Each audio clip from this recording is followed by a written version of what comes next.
Hey guys, Cole here, and today I want to talk to you about chopsticks. As you can see, my chopsticks are right here, and they're actually lightsabers. They're made of plastic, and they light up.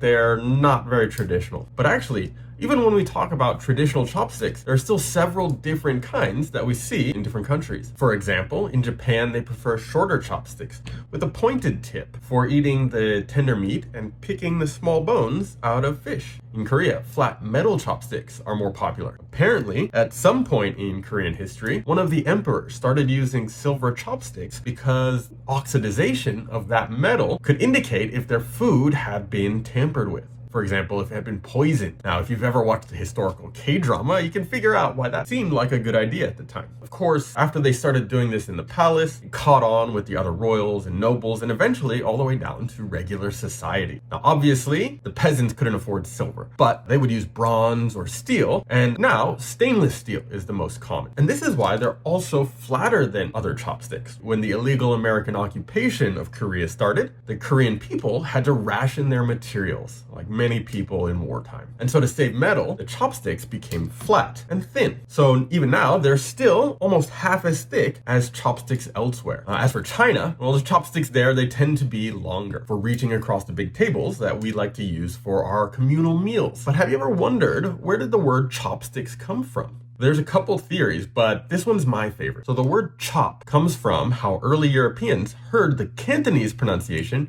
of chuck. Now, I don't speak Cantonese, and I'm sure my pronunciation is also terrible, but chuck is equivalent to the Mandarin su, as in kwai su. So in the 19th century, when Europeans in the South China Sea started communicating with Cantonese speakers, the phrase chok chok became chop chop, which we know means to hurry up. And in Mandarin, we say kwai kwai. Now, this is where a little bit of speculation comes in, because in Mandarin, we use the same pronunciation for kuaizi, or chopsticks.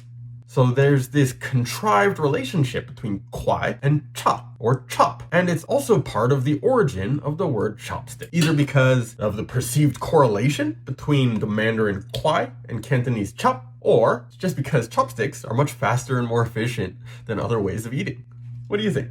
Anyways, if you found any of this interesting, check out the link in my profile for my upcoming collaboration with YLYK, an English education company based in China. Starting in early July 2021, they'll be releasing a 7-episode podcast series that I recorded for them, all about English words with Chinese origins. The first episode is about food and cooking, and chopsticks is just one of many that I mentioned. So be sure to like and subscribe if you want more updates about that, as well as more bilingual and intercultural content. Peace.